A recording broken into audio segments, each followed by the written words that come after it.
Disclaimer, ये नहीं है एनिमे हमारा नहीं है, हमने सिर्फ से एक्सप्लेन किया है। ये दोस्तों स्वागत है आपका ड्रैगन बॉल जी की एक न्यू वीडियो में। तो यार इस वीडियो में हम करने वाले हैं ड्रैगन बॉल जी की एपिसोड 13 का एक्सप्लेनेशन। तो वीडियो शुरू करने से पहले अगर आपने इससे पहले की एपिसोड नहीं देखी तो जल्दी से जाकर देख लें, लिंक मैंने डिस्क्रिप्शन में दे दिया है। तो बिना टाइम वेस्ट करे वीडियो शुरू करते हैं। लास्ट एपिसोड में हमने देखा ट्रंक्स एंड गोटेन इजीली पहुंच जाते हैं जूनियर डिवीजन के फाइनल राउंड में एंड फाइट की शुरू होती है। हम देखते हैं कि दोनों इक्वल लेवल पर होते हैं, लेकिन जैसे जैसे फाइट आगे बढ़ती है तो ये साफ हो जाता है कि ट्रंक्स की शक्ति काफी ज्यादा है गोटेन से, जबकि गोटेन की स्पीड ज्यादा होती है ट्रंक्स से। आगे एपिसोड के शुरू में हम देखते हैं कि गोटेन सुपर सैन में बदलकर खुद को आजाद कर देता है ट्रंक्स की ग्रिप से, जबकि यहाँ विडल की कुछ ऐसी हालत हो जाती है सुपर सैन को देख के, जबकि ऑडियंस को तो लग रहा होता है कि जैसे वो कोई सपना देख रहे हो। लेकिन इस सब से हट के यहाँ सेटन पूरी तरह समझ गया होता है कि ये जरूर उन्हीं अजीब लोगों के बेटे हैं जिन्होंने सेल को हराया था। एंड ये सब देखते हुए अपने मन ही मन में सोचता है कि इस टूर्नामेंट के बाद उसे पक्का जूते ही पड़ने वाले हैं सभी लोगों से। जबकि यहाँ ट्रंक्स नीचे रिंग में आते हुए गोटेन से कंप्लेन करता है कि गोहान ने आदेश में बताया भी था कि उन्होंने सुपर सैन नहीं बनना, फिर वो किस लिए बना।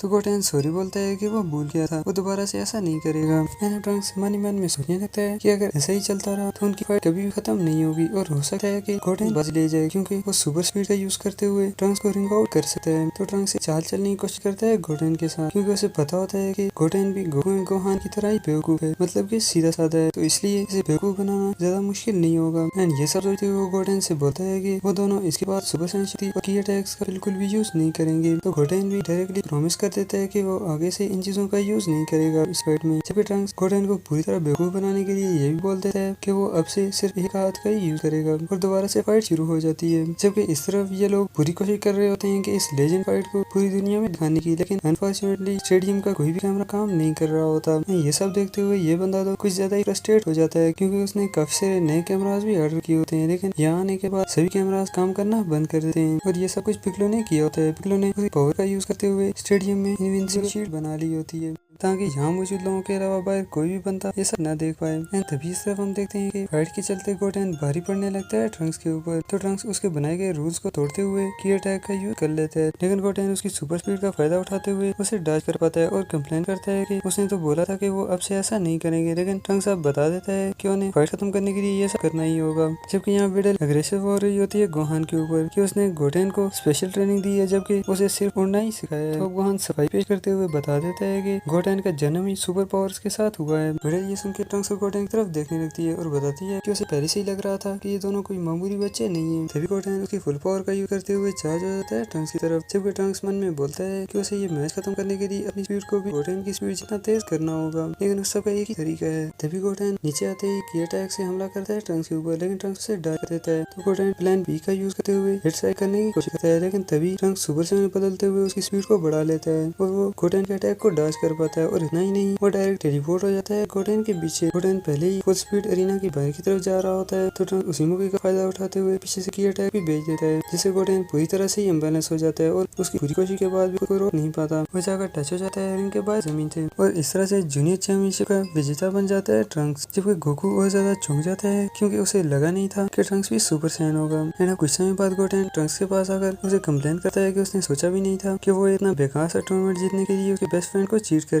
लेकिन ट्रंक्स अच्छे से जानता है गोटेन की कमजोरियां और सॉरी बोलते हुए कहता है कि वो इसके बदले में उसके कोई भी 3 खिलौने ले सकता है अपनी पसंद के। गोटेन टायर्स का सुनते ही बहुत ही ज्यादा एक्साइटेड हो जाता है और भूल जाता है कि ट्रंक्स ने उसे चीट किया है। जबकि इस तरफ सेटन की सांसें कुछ हो रही होती है, क्योंकि उसने अब एग्जीबिशन मैच करना होता है ट्रंक्स के साथ और इसे 110% यकीन होता है कि वो जरूर हार जाएगा। और इतना ही नहीं, यहाँ वेजिटा भी हंसते हुए बोलता है कि सेटन की किस्मत बहुत ही ज्यादा खराब है, वो तो ट्रंक्स का एक भी गोंसा नहीं झेल पाएगा। तो विडल ये सुनते ही चौंक जाती है, जबकि गोहान पूरी कोशिश करता है कि विडल वेजिटा की बातों पर यकीन न करे, वो सिर्फ मजाक कर रहा है। लेकिन विडल समझ जाती है कि रियलिटी क्या है। तभी रेफरी और सभी ऑडियंस सेटन को चेयर करते हैं रिंग में आने के लिए, जबकि ये बंदा सेटन की हालत देख के हंस रहा होता है और बता देता है कि उसे पूरा यकीन है कि सेटन कभी भी नहीं जीत पाएगा इस नन्हे से बच्चे से, और धक्का देकर बाहर भेज देता है। तो अब मिस्टर सेटन बाहर आते ही शो करते हुए आ जाता है रिंग में। जब यहाँ ये जी फाइटर्स लंच के लिए जाने लगते हैं, तो विडल निराश होते हुए बोलती है सभी लोग कब से इस मौके का इंतजार कर रहे थे कि वर्ल्ड चैंप को लड़ते हुए देखें, इवन के मैं भी, और आप लोग इसे छोड़कर जा रहे हो, लेकिन गोकू बोलता है कि वो लोग पहले से ही जानते हैं कि इस मैच को कौन जीतने वाला है, इसलिए यार अपना सिर्फ टाइम वेस्ट करना है और चले जाते हैं वहाँ से। गोहान फिर से कवर करने की कोशिश करता रहता है कि उन्हें ये पता है कि ट्रंक्स कभी भी नहीं जीत पाएगा। जबकि यहाँ रिंग में सेटन शो ऑफ करते हुए वार्म अप कर रहा होता है तो ट्रंक्स भी उसे देखकर वार्म अप करने लगता है, क्योंकि ये सब देखते हुए ट्रंक्स को लगता है कि शायद ये सच में ही उतना ज्यादा ताकतवर होगा जितना के लोग समझते हैं। लेकिन सेटन ये सब देख कर डर जाता है और ट्रंक्स को चकमा देने की कोशिश करता है कि ये एग्जीबिशन मैच है, ये सिर्फ दिखावा है, इसमें उन्होंने एक दूसरे को चोट नहीं पहुंचानी। बट अनफॉर्चुनेटली सेटन की किस्मत बहुत ही ज्यादा खराब होती है, क्योंकि यहाँ अगर घोटैन होता तो वो सेटन की बातों के जाल में फंस जाता है। लेकिन ट्रंक्स मना कर देता है कि वो तो इस मुकाबले को जी जान से लड़ेगा। सेटन और ज्यादा डर जाता है कि अब तो सबके सामने उसकी इंसल्ट होकर ही रहेगी कि वर्ल्ड चैंपियन 8 साल के बच्चे से हार गया।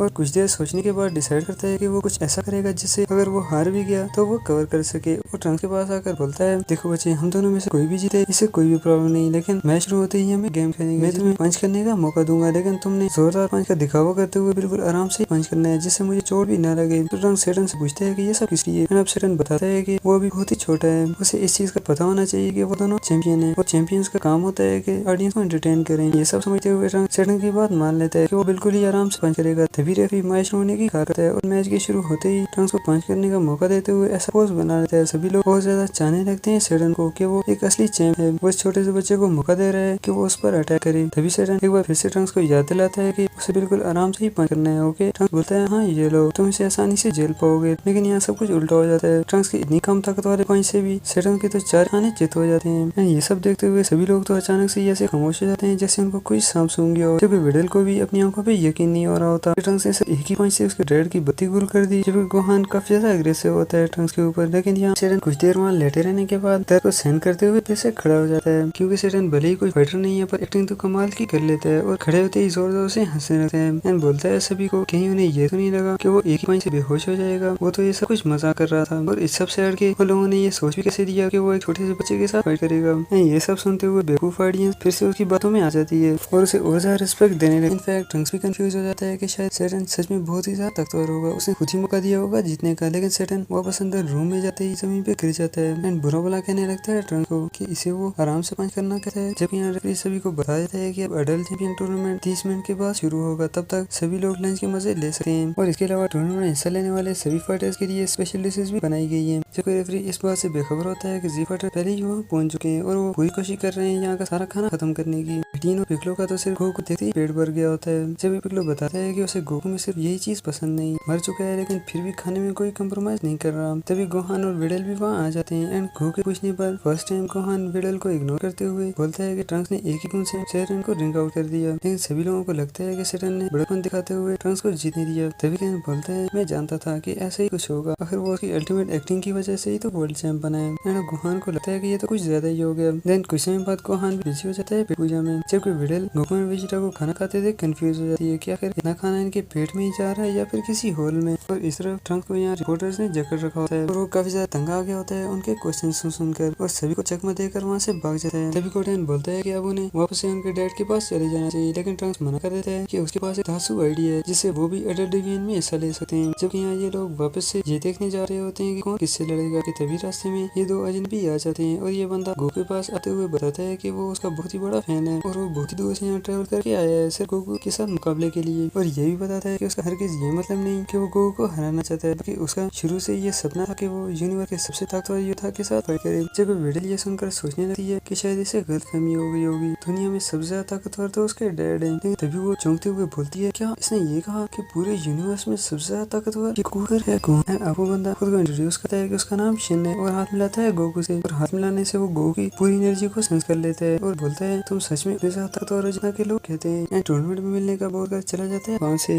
इस सब के दौरान गोकू कुछ भी नहीं बोलता। तभी पिकलो बोलता है गोकू से कि उसे कुछ ठीक नहीं लग रहा है, ये तो बहुत ही ताकतवर लग रहा था। तो गोकू बताता है कि वो सिर्फ इतनी ज्यादा ताकतवर है, लेकिन इस सबसे हट के उसकी शक्ति में कुछ तो अलग जरूर है। मैं इतनी देर सेंस करने के बाद भी उसकी पूरी शक्ति का अनुमान नहीं लगा पाया। एंड साथ में गोकू बहुत एक्साइटेड भी होता है कि उसे इतने ताकतवर बंदे से लड़ने का मौका मिलने वाला है। जबकि यहाँ ट्रंक्स एंड गोटेन को सर के दौरान ये मास्क वाला बंदा दिख जाता है और दोनों समझ जाते हैं कि यहाँ सिर्फ वही योद्धा आ सकते हैं जो टूर्नामेंट के लिए सेलेक्टेड हो। और वो दोनों प्लान बनाते कहते हैं कि वो इसे बेहोश करके उसका कॉस्ट्यूम छीन लेंगे, जिस कारण वो आसानी से अडल्ट कंपटीशन में शामिल हो सकते हैं। जब ट्रंक उस बंदे के पास जाकर उसे बोलता है कि भाई कोई बच्चा बता रहा था कि वो एक ही हाथ से उसे मसल सकता है। ये सुनते ही ये कॉस्ट्यूम वाला बंदा खुशी हो जाता है और ट्रंक से बोलता है कि वो उसे उसके पास ले जाए। वो भी उस बच्चे का होश ठिकाने लाता है। तो ट्रंक्स उसे पकड़ के यहाँ साइड पे ले आता है और अचानक से पीछे से नेक पे चाप अटैक करते हुए एक ही बार से उसे बेहोश कर देता है एंड यहाँ झाड़ियों में ले जाकर उसका कॉस्ट्यूम ये दोनों पहन लेते हैं, कुछ ऐसी पोजीशन बनाकर, क्योंकि इस तरह से ही वो दोनों उस बंदे की हाइट के बराबर पहुंच सकते थे। एंड पहले तो पेड़ों को ढके मारने लगते हैं क्योंकि गोटेन को कुछ दिखाई नहीं दे रहा था, तो गोटेन तो हौस बना लेता है देखने के लिए। जब इस तरह सभी योद्धा एक जगह इकट्ठे हो जाते हैं ये जानने के लिए कौन किसके साथ फाइट करेगा। और यहाँ डीबीसी की एपिसोड 213 खत्म हो गया।